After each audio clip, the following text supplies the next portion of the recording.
warahmatullahi wabarakatuh. Waalaikumsalam warahmatullahi wabarakatuh. Selamat pagi guru-guru hebat, ya rekan-rekan saya di UPTDS dan 3 Jantan.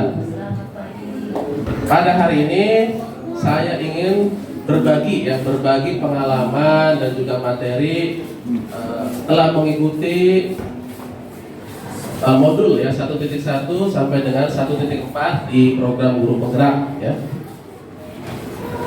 Materi ini sangat penting bagi kita para guru untuk mengembangkan keterampilan dan juga wawasan yang mengenai pendidikan anak usia sekolah dasar. Hari ini materinya adalah menciptakan budaya positif di lingkungan sekolah. Pertama, perubahan paradigma belajar. Menurut Ki Hajar Dewantara, pendidikan adalah upaya menuntun anak. Guru diibaratkan sebagai petani, ya, petani yang merawat, menyirami tanaman, memberi pupuk, memberi ya, sentuhan ya, dengan kasih sayangnya, merawat. Kalau ada hama berarti diurus ya hamanya. Nah, sama guru juga adalah seperti petani yang menuntun anak dari semenjak anak belum bisa berjalan hingga sekarang anak sudah bisa berlari dan kencang ya. Tentunya tuntunan-tuntunan itu harus dapat mengakomodir ya perubahan-perubahan zaman di mana anak bisa tergerus ya karena perubahan zaman tersebut. Seperti ini ya contohnya Bapak Ibu. Oh iya. Dulu pendidikan kita itu berpusat pada guru. Nah sekarang diarahkan untuk berpusat kepada siswa. Jadi siswa itu adalah pusat daripada pembelajaran di kelas. Dan kalau dulu dilakukan secara tatap muka, kalau sekarang bisa menggunakan media daring ya, secara online, menggunakan Zoom, Google Meet dan sebagainya. Kemudian informasi bersumber dari buku. Kalau dulu terpaku dari buku, sekarang banyak sekali sumber-sumber ya, misalnya internet, ada buku guru, buku siswa, pelatihan-pelatihan mandiri juga dari kementerian itu banyak sekali. Kemudian kalau dulu guru cenderung memberikan hukuman, kalau sekarang nanti akan ada materi tentang kesepakatan kelas dan juga restitusi. Nah, berikutnya mengenai disiplin positif ya, Ibu. Pertama, kita ambil keadaan misalnya siswa yang tertib ketika belajar di dalam kelas. Kedua, siswa yang tertib dan teratur mengikuti upacara. Dari kedua kegiatan tersebut, apakah siswa termasuk melaksanakan sikap yang disiplin? Ataukah bukan? Menurut Dr. William Glasser ya, bahwa yang pertama itu menurut teori kontrol, ilusi guru mengontrol murid. Artinya guru yang menekan murid supaya tertib ketika upacara, ketika diam di kelas mengikuti pembelajaran, itu adalah ilusi. Mereka sebenarnya mengontrol diri mereka sendiri sehingga mereka menurut kepada guru. Padahal mereka tidak seperti itu ya. Kemudian yang kedua, menurut Dr. William Glasser, ilusi bahwa semua penguatan positif, efektif dan bermanfaat. Nah ini ya, semua penguatan positif itu bermanfaat. Misalnya pemberian penghargaan ya, siswa diberikan, oh ya kamu bagus gitu. Itu adalah ilusi. Ketika nanti siswa tidak mendapatkan penghargaan, maka yang terjadi adalah siswa akan berubah seperti dulu lagi ya. Kemudian yang ketiga, ilusi bahwa kritik dan membuat orang merasa bersalah dapat menguatkan karakter. Misalnya kita berbicara bahwa ayo tolong bantu Bapak ya supaya Bapak tidak dimarahi kepala sekolah, kamu belajar yang rajin. Nah, itu adalah ilusi ya. Bahwa anak-anak menurut kepada kita. Kemudian terakhir, ilusi bahwa orang dewasa memiliki hak untuk memaksa. Nah, apakah dasar kita berperilaku belajar, piket, upacara? Apakah dasarnya? Apakah kita itu tertib atau memang tidak tertib? Apakah kita melakukan sesuatu karena dorongan lingkungan, misalnya dorongan dari teman-teman, kepala sekolah, warga sekolah dan sebagainya ya? Apakah kita menghindari ketidaknyamanan karena hukuman? Nah ini ya. Nah, ini adalah namanya motivasi internal. Apakah kita ingin mendapatkan pujian? Nah, jadi dasar daripada kita berperilaku apapun itu ada seperti ini ya, seperti ini contohnya. Disiplin, Bapak Ibu, sebenarnya artinya bukanlah tertib. Tadi seperti siswa yang tertib upacara, itu bukan disiplin. Disiplin siswa yang sedang mengikuti pembelajaran di kelas itu bukan disiplin. Disiplin artinya bukan tertib, teratur, dan taat peraturan, melainkan artinya adalah belajar. Siswa yang disiplin dalam belajar, siswa yang disiplin ketika upacara, sebenarnya mereka sedang belajar mengontrol diri mereka sendiri agar mau melakukan kegiatan.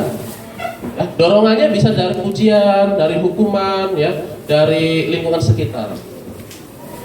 Kemudian, ya, untuk itu kita perlu menanamkan nilai-nilai kebajikan universal pada anak, yaitu nilai-nilai yang disepakati bersama, terlepas dari mana nilai itu, ya, suku bangsanya, agama, bahasa, maupun latar belakang. Contoh, satu, nilai toleransi. Dari semua agama, wilayah, bangsa, suku, ya, semuanya mengajarkan toleransi. Kemudian hormat, integritas, mandiri, menghargai, peduli, dan tanggung jawab, ya.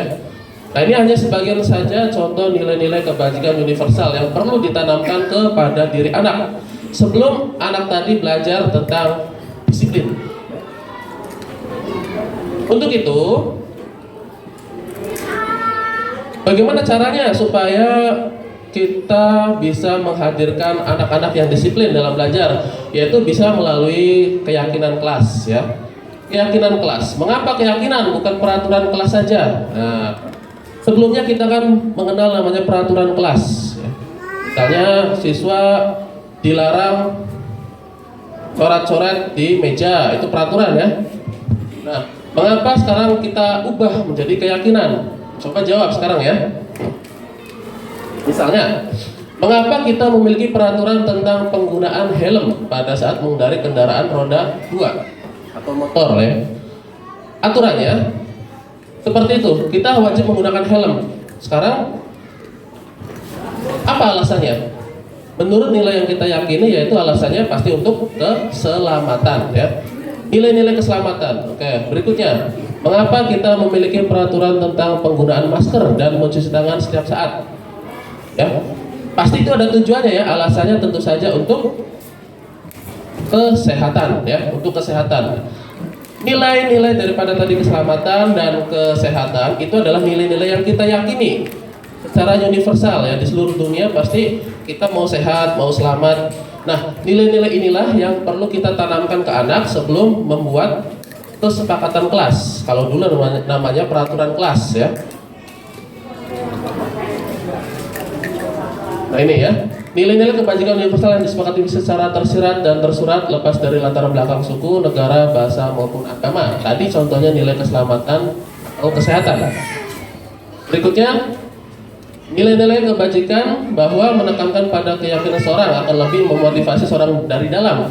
Artinya, jika kita memberikan nilai-nilai kebajikan seperti tadi yang menanamkan nilai kebajikan universal, itu akan lebih memotivasi seseorang dari dalam. Anak akan dapat membuat dirinya belajar, ya, belajar untuk terus disiplin terhadap peraturan-peraturan yang ada, ya. Kalau sekarang yaitu kesepakatan kelas yang ada.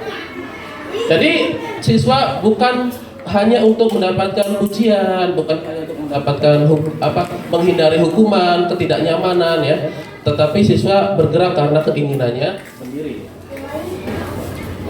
Nah, ini contoh daripada keyakinan kelas. Keyakinan kelas yang kita buat di kelas, misalnya selalu bersikap positif, senantiasa menjadi diri terbaik, percaya dan menghormati orang lain, berkomitmen terhadap setiap tugas yang diberikan, dan senantiasa membantu. Untuk membuat keyakinan kelas tidak perlu banyak-banyak, sedikit saja, ya. Nanti setiap bulan bisa kita evaluasi dengan kesepakatan bersama dengan anak-anak, ya. Jadi kesepakatan kelas dan keyakinan kelas itu dibuat berdasarkan ide daripada anak-anak. Berikutnya,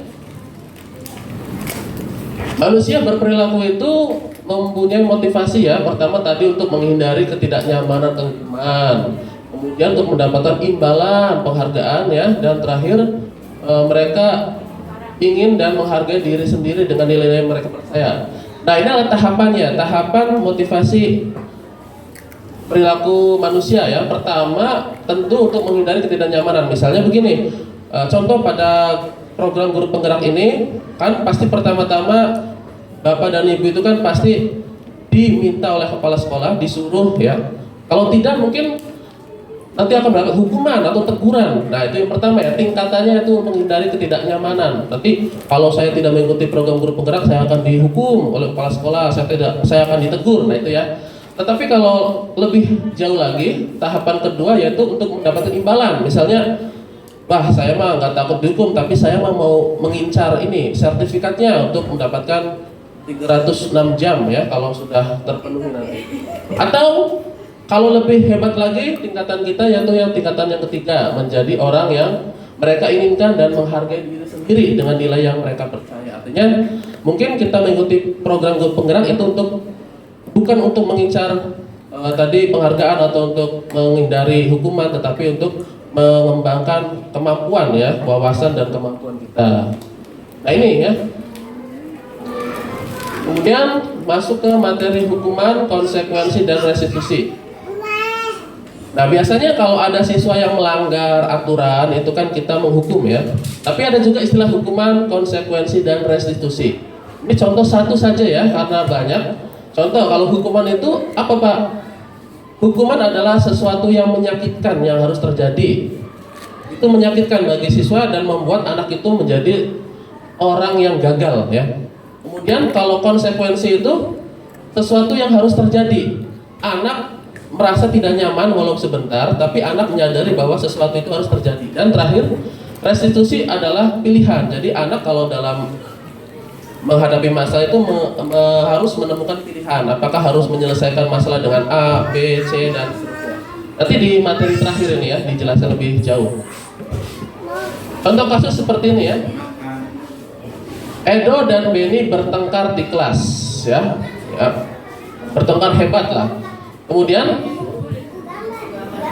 jika kita sebagai guru menyuruh Edo dan Beni untuk lari-lari keliling lapangan atau push up ya atau apa gitu ya, itu namanya memberikan hukuman.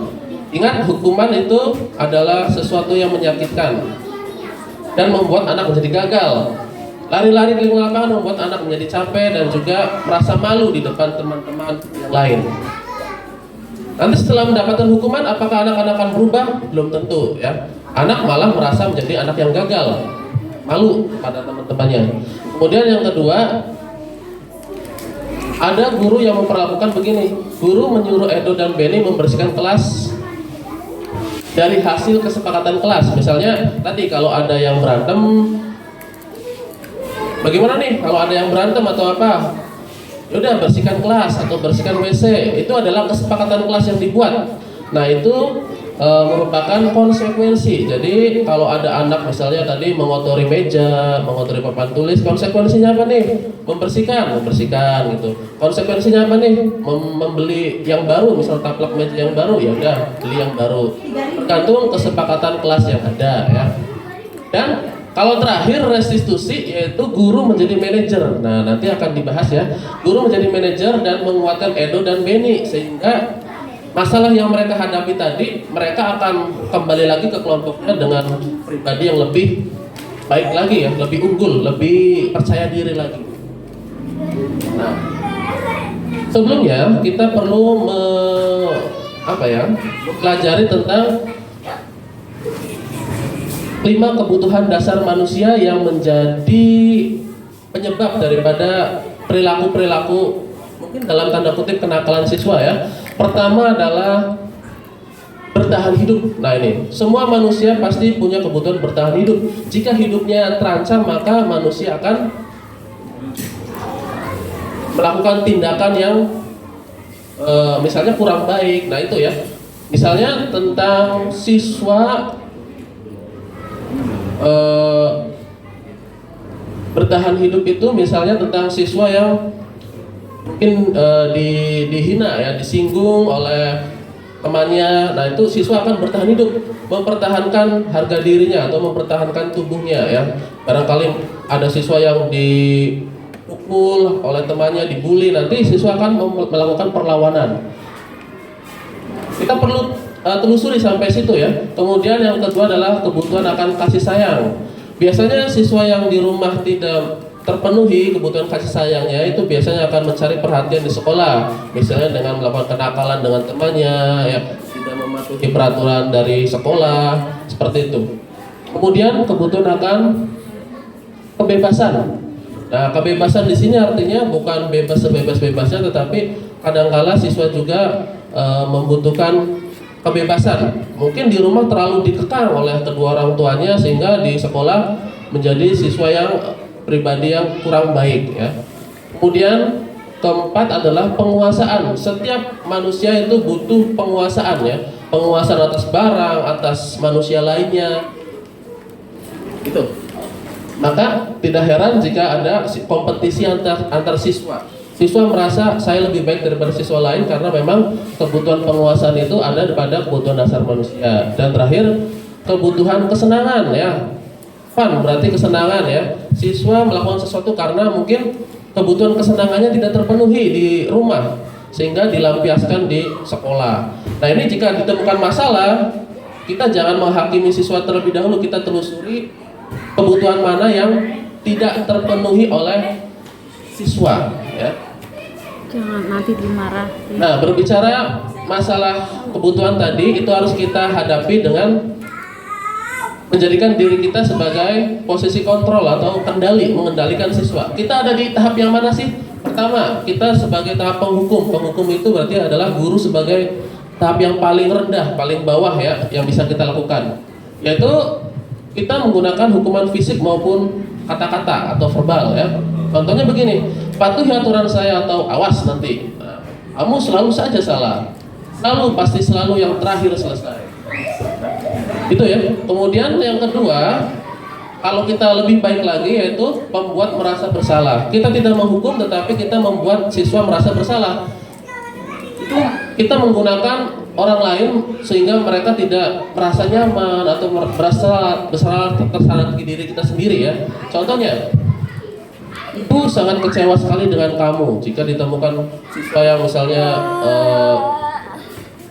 berantem di kelas atau tidak melaksanakan PR. Nanti pernyataan guru adalah, saya sangat kecewa sekali dengan kamu. Kenapa kamu gak nurut sama saya? Gitu ya. Berapa kali bapak harus memberitahu kamu ya? Itu membuat merasa bersalah. Gimana coba kalau orang tua kamu tahu kamu berbuat begini? Siswa akan merasa bersalah terhadap perilaku mereka. Kemudian kalau kita lebih baik lagi, kita menuju ke tahap ketiga yaitu sebagai teman. Guru sebagai teman itu bagaimana? Guru pada posisi ini tidak akan menyakiti murid, namun tetap berupaya mengontrol murid melalui bujukan, ajakan. Contohnya, ayo bantu demi bapak ya, supaya bapak tidak dimarahi kepala sekolah. Ayo bantu sukseskan acara ini supaya misalnya sekolah ini menjadi lebih hebat lagi. Ayo ingat tidak bantuan bapak selama ini. Nah, itu sebagai teman ya, berpura-pura sebagai sejajar lah dengan anak. Ya sudah, kali ini tidak apa-apa, nanti ibu bantu bereskan ya. Nah itu ya, sebagai teman. Kemudian kalau kita lebih hebat lagi, kita masuk ke tahap keempat, kontrol kita yaitu sebagai pemantau. Posisi pemantau berdasarkan pada peraturan-peraturan dan konsekuensi. Tadi syaratnya kita harus membuat kesepakatan kelas. Jika ditemukan masalah, kita bertanya kepada siswa, ayo peraturannya apa yang sudah kita buat kemarin ya. Apa yang telah kamu lakukan, atau sanksi atau konsekuensinya apa? Kalau kamu sudah mencoret-coret meja nih, itu kita sebagai pemantau. Siswa nanti tinggal menjawab sesuai dengan kesepakatan kelas kita. Nah terakhir, ini sebagai manajer ya.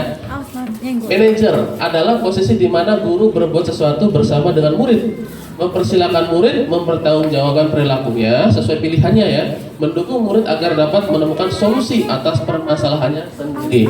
Nanti di akhir ada contohnya ini. Nah, untuk dapat sebagai manajer kita harus melakukan namanya restitusi. Tadi ada hukuman, Konsekuensi dan restitusi. Restitusi adalah proses menciptakan kondisi bagi murid untuk memperbaiki kesalahan mereka. Jadi ditemukan kesalahan bukan kita menghukum, tetapi untuk mengarahkan siswa agar memperbaiki kesalahan. Tetapi tujuannya adalah agar mereka bisa kembali pada kelompok mereka dengan karakter yang lebih kuat. Ya, kalau hukuman siswa akan merasa gagal kan, malu di depan teman-temannya. Kalau restitusi malah mereka menjadi karakter yang lebih hebat lagi dengan nilai-nilai kebajikan yang ada.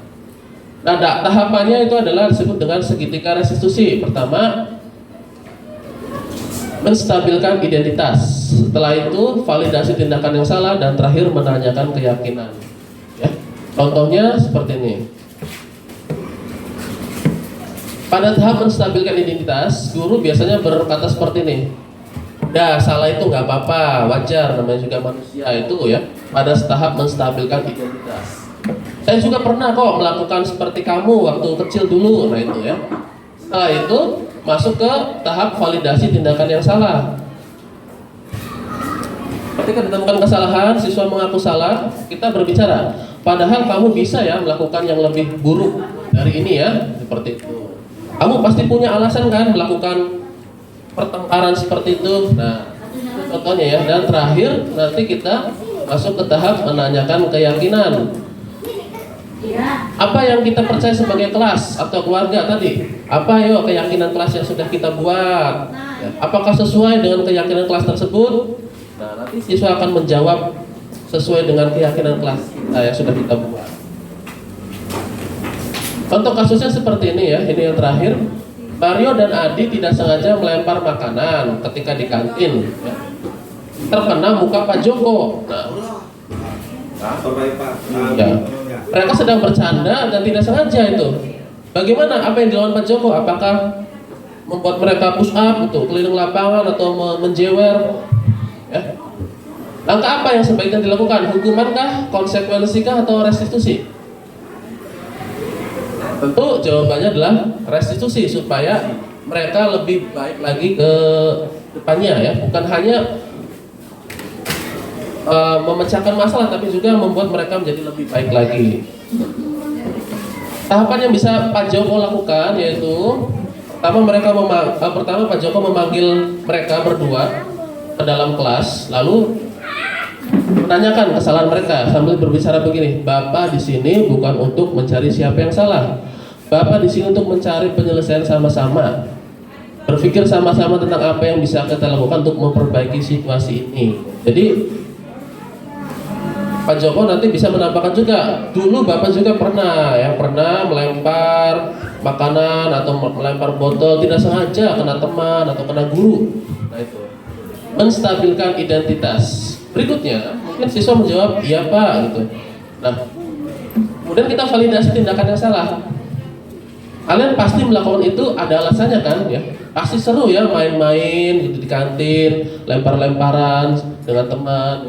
Ini adalah validasi tindakan yang salah. Siswa akan menjawab, iya Pak, seru Pak. Saking serunya saya tidak melihat ada Pak Joko, tidak sengaja Pak. Nah, setelah itu kita masuk ke tahapan menanyakan keyakinan. Misalnya, dari tindakan kalian itu apakah merugikan orang lain atau tidak ya? Apa yang kita percaya? Yang mana yang belum kalian tunjukkan? Yaitu sikap menghargai, ya, sikap menghormati dan lain sebagainya. Nah, setelah 3 tahapan yang dilakukan, maka guru dapat menanyakan pada anak-anak apa yang ingin mereka lakukan untuk memperbaiki situasi saat itu. Nah, disinilah restitusi dapat dilakukan. Mungkin anak-anak nanti menyelesaikan masalah dengan bagaimana? Mungkin dengan cara besok main lempar-lemparannya tidak di kantin lagi ya, atau nanti bermain yang lebih baik, misalnya bukan lempar-lemparan ya. Kan banyak permainan yang lebih seru daripada lempar-lemparan karena itu hanya akan merugikan orang lain ya. Berikutnya juga mungkin ada kasus misalnya anak yang tidak sengaja berantem gitu ya. Tidak sengaja misalnya main bola kesenggol terus berantem, kancing bajunya rusak, apa yang harus dilakukan? Restitusi ya. Mungkin kita kalau sebagai penghukum akan menghukum dua-duanya. Berantem gitu ya, cari ribut, kita jewer. Kalau konsekuensi mungkin apa konsekuensinya? Kesepakatan kelas. Kalau misal berantem harus bagaimana? Harus mengaji atau harus hormat ke tiang bendera atau bagaimana konsekuensi ya? Kalau restitusi ya diarahkan seperti tadi tahapannya ya, menstabilkan identitas, validasi tindakan yang salah, dan terakhir adalah menanyakan keyakinan. Setelah itu mungkin restitusinya tergantung siswa. Ini ada teman yang kancing bajunya robek, bagaimana? Harus diperbaiki Pak, tapi saya nggak bisa menjahit, bagaimana Pak? Ya udah nanti diajarkan oleh Bapak. Ya mungkin setelah diajarkan nanti siswa akan bisa memperbaiki kancing baju temannya. Nah, diharapkan nanti seperti itu untuk setiap permasalahan yang ada. Jadi mari kita ubah mindset kita yang tadinya penghukum, kira-kira kita bisa melaksanakan restitusi terhadap semua permasalahan siswa. Tapi sebelum itu tadi kita harus membuat keyakinan kelas, ya, keyakinan kelas, menanamkan nilai-nilai kebajikan kepada siswa agar siswa itu ingat di dalam ingatan mereka, mindset mereka bahwa ada nilai toleransi, menghargai, keadilan dan lain sebagainya. Setelah itu baru kita dapat melakukan restitusi. Nah, ini adalah hasil daripada modul 1.4 yang sudah saya pelajari. Nah, semoga informasi yang disampaikan ini bermanfaat untuk semuanya ya. Saya akhiri. Wassalamualaikum warahmatullahi wabarakatuh. Ya, bye-bye. Ada masih zidi.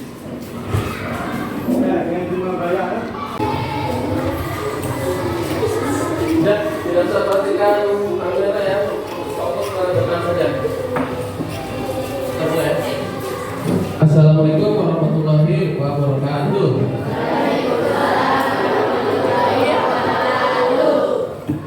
Baik ya. Nah, sekarang kita menginjak ke semester 2 awal ya. Pada awal semester 2 ini Bapak ingin kalian berpikir mengenai kelas impian.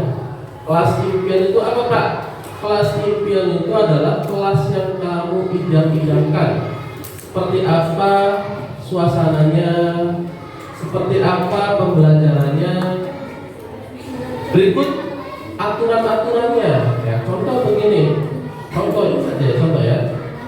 Saya menginginkan kelas yang seru, tuh kelas impian kamu ya.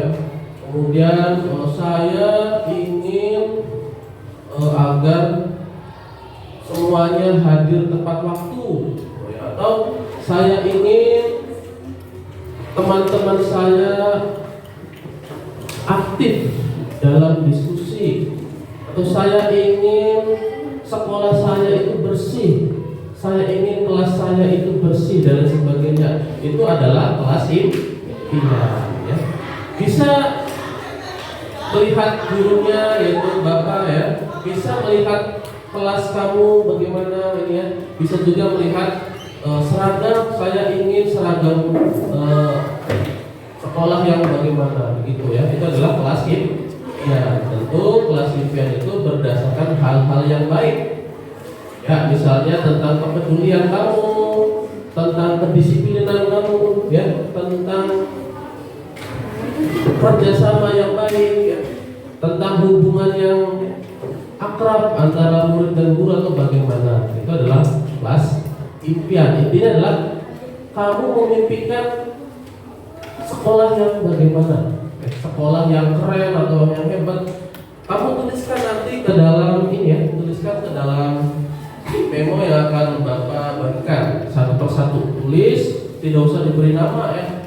Yang jelas kamu tuliskan kelas impian yang kamu idam-idamkan seperti apa. Ada pertanyaan tidak? Ada pertanyaan kan? Tidak ada? Yakin? Kak? Tidak ada pertanyaan? Tidak paham ya? Masing-masing siswa menuliskan kelas impiannya, bebas. Tidak usah melihat temannya, tidak usah. Ini impian kamu sendiri kok ya, impian kamu sendiri. Saya menginginkan sekolah yang ya, setiap hari ada pelajaran bapak. Contoh itu ya, contoh. Ya kamu impian kamu bagaimana tentang seragamnya, tentang gurunya, tentang teman-teman kamu bagaimana, ya tentang kegiatan mengajar dan bagaimana. Ya Terserah ini, Mbak, terserah. Bisa dipahami? Oke, kita mulai ya.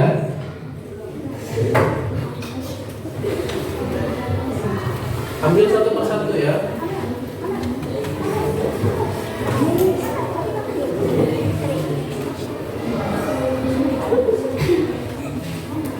Tulis di depan sini ya, nanti yang di bagian ada lemnya akan ditempel ke papan tulis. Ini. So. Kamu ambil satu terus bagi ke kanan. Kamu ambil satu. Oke. Yang satu buat kamu. Udah. Sisa.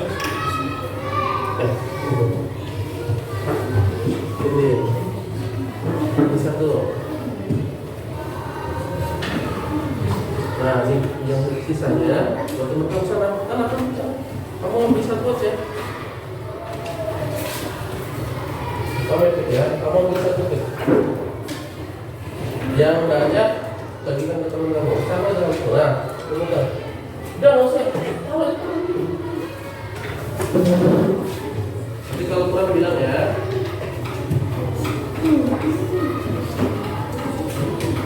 Terus. Jangan, enggak yang kalau udah satu berudah nih. Ambil satu, sisanya ke teman kamu gitu ya. Udah terus. Ini udah tapi.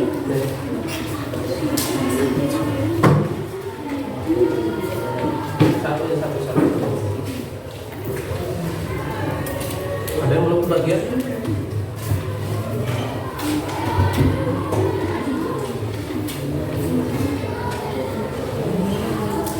Ada yang belum kebagian? Satu, nggak usah takut sobek, nggak bakal sobek. Ada berapa tuh? Satu apa dua? Dua. Pas kan? Pas. Terus ini belum kebagian? Udah.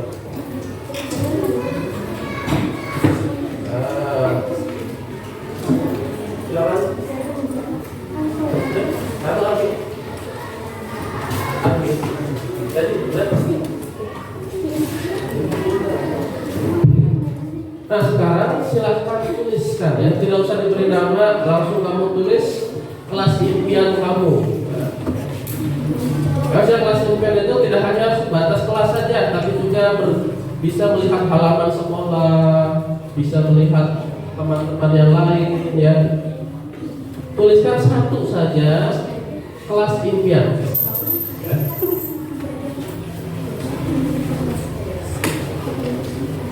Tuliskan satu kelas, satu keadaan di mana kelas itu menjadi kelas impian kamu. Mungkin kamu pernah melihat film atau bagaimana, oh kelasnya menarik nih. Nah kamu tuliskan kelas yang menurut kamu menarik. Ya.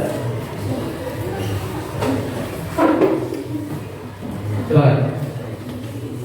Kelas yang ingin sekali kamu masuki ya. Mari kita ubah keadaan kelas 6 ini menjadi kelas yang sesuai dengan apa yang kamu impikan ya. Ubah. Silakan tulis. Bisa berhubungan dengan peraturannya ya, mengenai seragam, mengenai belajarnya, bisa mengenai sikap gurunya ya.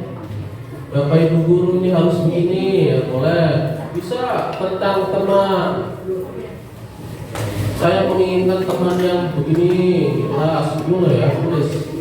Yang penting tulis ya. Kelas impian kamu. Yuk.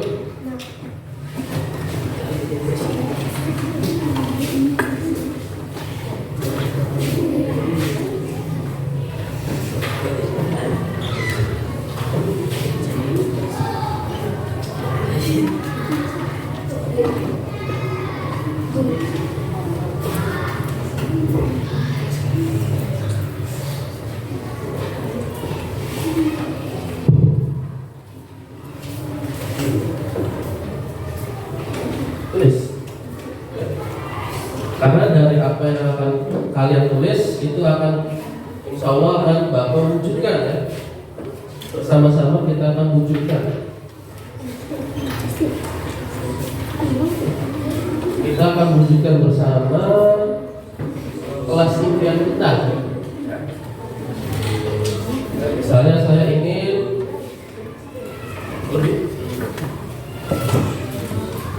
Kamu menginginkan Abayu misalnya menampilkan video setiap hari, boleh. Atau saya menginginkan kelasnya, kenapa kamu kelasnya bagaimana? Saya ingin kelas kita itu diberi dekorasi, ya terserah lah kamu ya. Yo, kira-kira kamu menginginkan dari lubuk hati kamu yang paling dalam, kamu menginginkan keadaan sekolah yang bagaimana? Tujuannya adalah agar kalian betah di sekolah, tidak merasa sekolah itu menjadi beban, tidak stres ketika berangkat sekolah. Kamu have fun ya, kamu bersenang-senang ke sekolah. Nah, kamu menginginkan sekolah yang bagaimana? Bisa berhubungan dengan guru, peraturan-peraturan teman-teman di sekolah, ya. Terserah. Satu saja, tidak usah banyak, satu saja. Nanti dari seluruh kelas ini akan Pak Bayu gabungkan ya semuanya.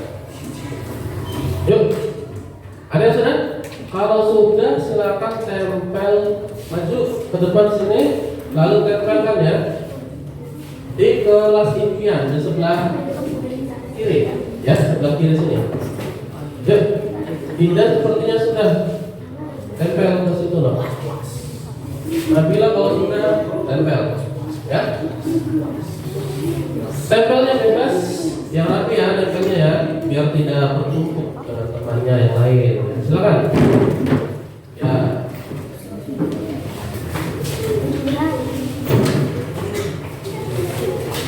Bebas. Silakan lihat nih satu persatu. Baik.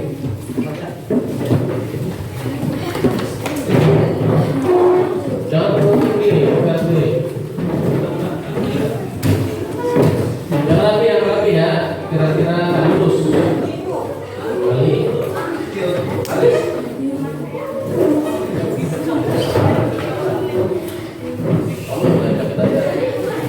Jangan tinggi-tinggi ya. Tuh di bawah ini juga boleh, di bawah.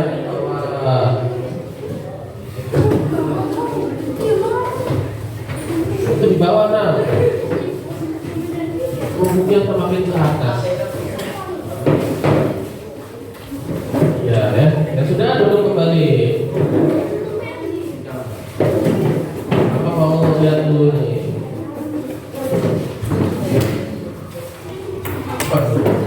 Sudah terhubung dulu ya.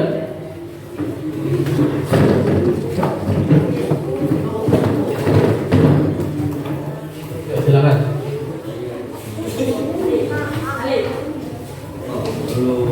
Awas ya, nanti apa yang akan terjadi 6 bulan ke depan itu adalah hasil daripada impian kamu sendiri ya.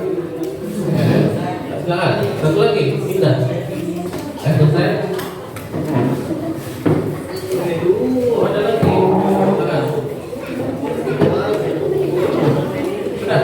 Oke, terima kasih. Sekarang perhatikan baik-baik ya, Bapak yang membacakan satu persatu. Satu persatu ya. Haris, perhatikan ya. Pertama, saya ingin lingkungan sekolah bersih. Saya ingin sekolah ini mengadakan sepak bola antar kelas. Ya. Saya ingin sekolah menjadi bersih. Saya ingin kelas indah. Saya ingin sekolah mengadakan kelas fit. Ya. Selanjutnya, impian membersihkan sampah. Saya ingin kelas saya bersih dan rapi. Saya ingin sekolah ini mengadakan kelas fit. Sama ya.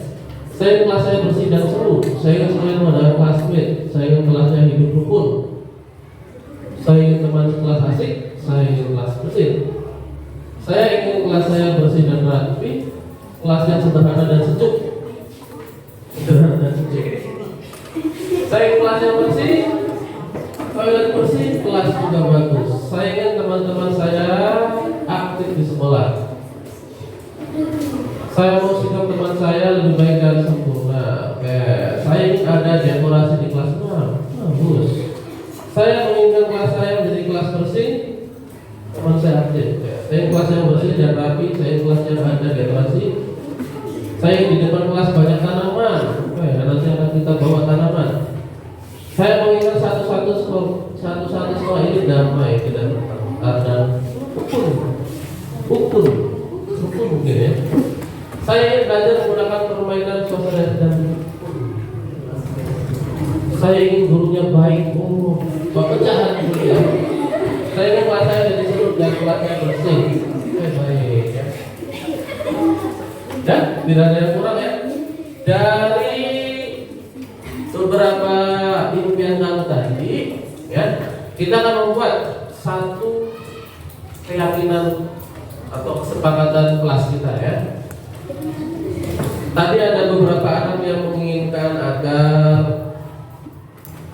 sekolahnya menjadi bersih dan rapi, ya. Bersih, rapi berarti supaya menjadi kelas yang bersih dan rapi, maka kita harus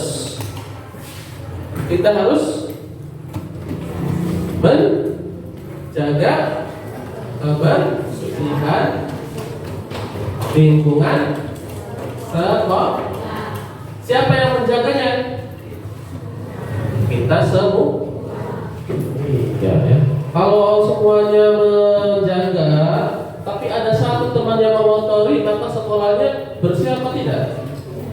Cuma karena ada satu yang tukang mengotori, maka yuk kita kesepakatannya, satu keyakinan kelas kita, kesepakatan kelas kita bagaimana?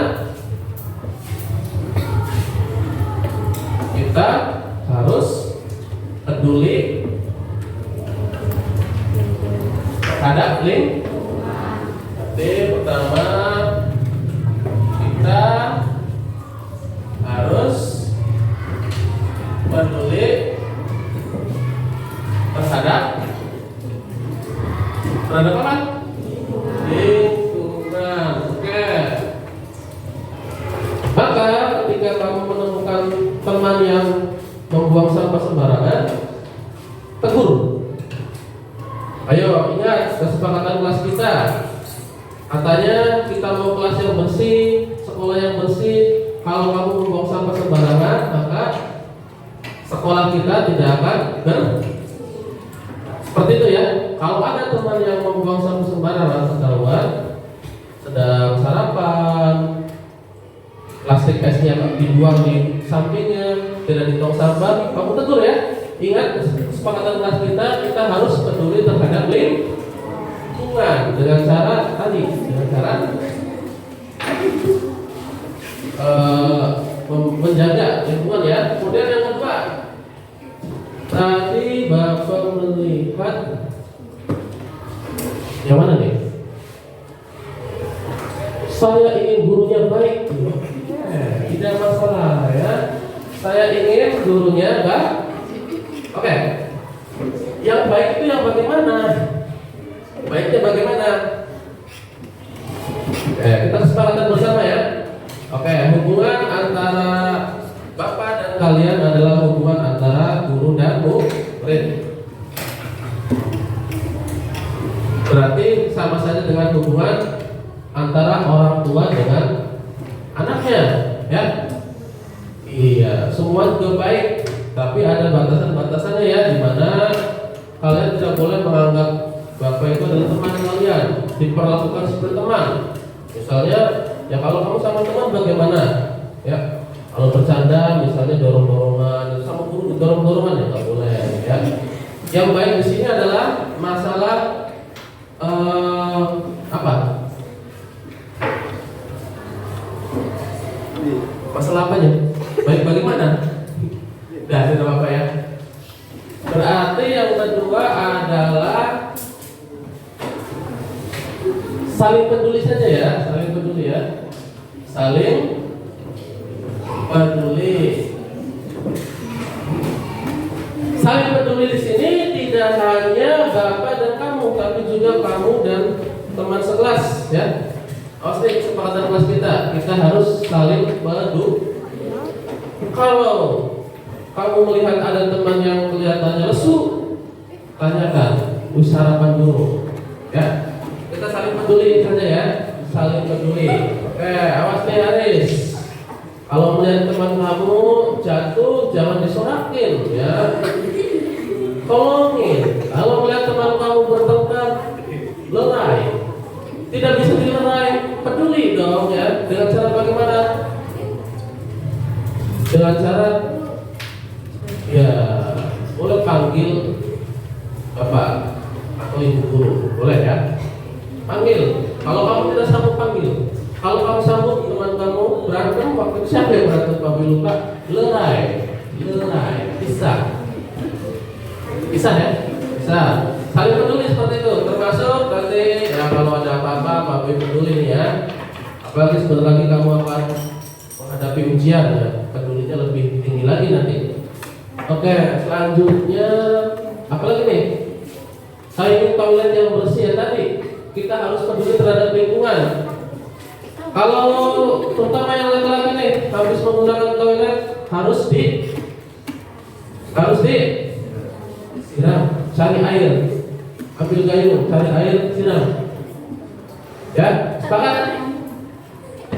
Karena kalau sekolahnya kotor, nanti kalau ada tamu, bapak ibu guru dari luar masuk ke sini, ke toiletnya kotor, bagaimana? Kita yang akan malu. Jorok sekolahnya, muridnya jorok, gurunya jorok itu, padahal yang mengotori siapa itu ya? Oke, terutama yang laki-laki sehabis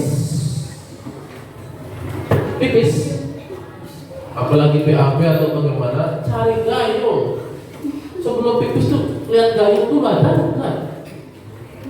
Ya, kalau ada ambil air siram. Yang perempuan apa lagi? Ya.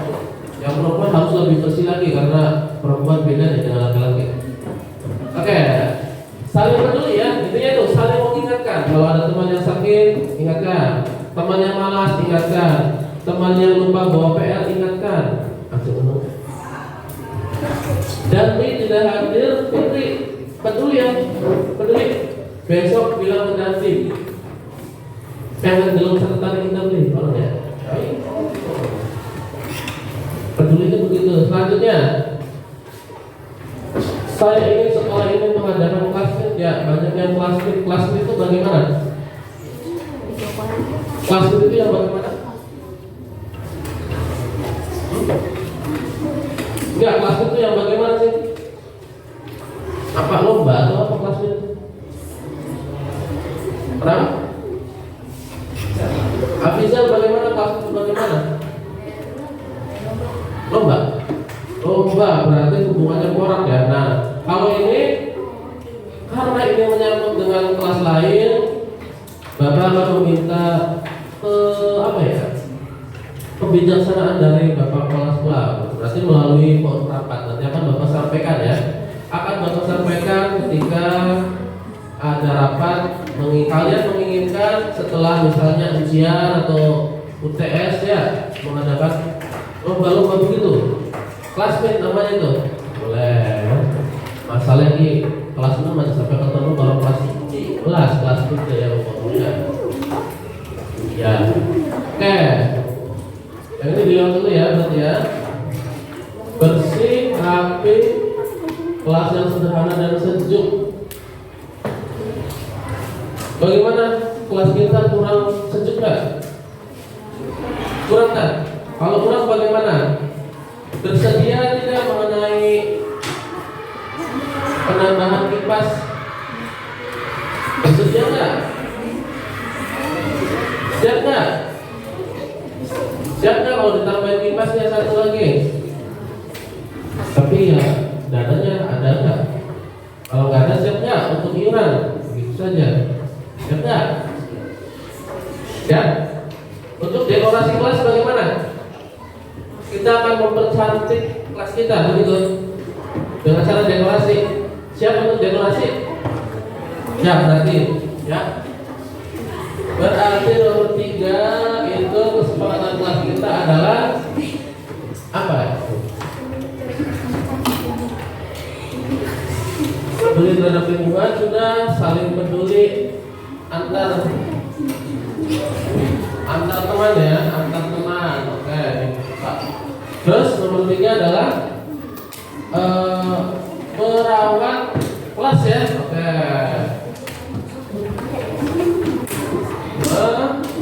Merawat kelas. Yang keempat sekarang satu lagi saja lah. Sini ada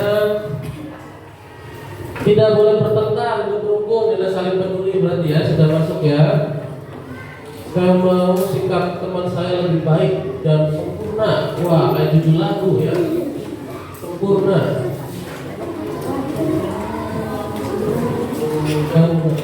Oke, yang keempat mengenai saya menginginkan teman saya menginginkan siswa hadir di sekolah tepat waktu, berarti mengenai kehadiran.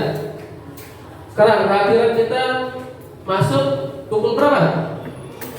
Pukul 7. Masuk pukul 7 berarti ke sekolah apakah pukul 7?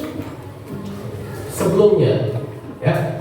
Berarti siap untuk hadir tepat waktu ya, hadir tepat waktu. Oke. Hadir tepat waktu. Oke, baik ya. Ada 4 nih yang Bapak bacakan di sini. Rata-rata seputar ini ya. Semua pendapat kamu Bapak kumpulkan. Kita masuk ke keyakinan kelas kita ya. Yuk kita baca. Nomor 1. Kita harus peduli terhadap lingkungan. Siap? Peduli terhadap lingkungan berarti merawat dan menjaga kebersihan sekolah. Kalau ditemukan, Ikvi menemukan teman kamu sedang buang sampah, apa yang kamu lakukan, Ikvi? Menegur. Ingat kesepakatan kita ya, keyakinan kelas kita harus peduli terhadap lingkungan. Katanya mau sekolah yang bersih, toilet yang bersih. Kalau kamu bersama-sama teman ke toilet, ingatkan, bajur, siram, ya kan nih? Oke. Nomor 2 dibaca bersama. Saling peduli antar teman. Peduli ya. Kalau ada yang sakit, ya kamu tanyakan sakit apa. Kalau ada yang malas, kenapa kamu malas? Kalau ada yang belum sarapan, yang kamu tanyakan. Syukur-syukur patungan untuk memberikan sarapannya. Syukur-syukur seperti itu. Yang ketiga dibaca. Merawat. Berarti nanti kita ada kegiatan untuk merawat kelas kita. Kita dekorasi kelas kita kayak yang bagus saja. Nanti kita lihat-lihat di internet ya. Dekorasi yang bagus, jangan yang ribet. Maksudnya yang bikin kelas kita kayak jangan yang dekorasi yang bagus. Misalnya yang bisa ditempel di dinding kelas atau bagaimana. Nanti kita akan cari di internet ya. Kemudian yang keempat apa?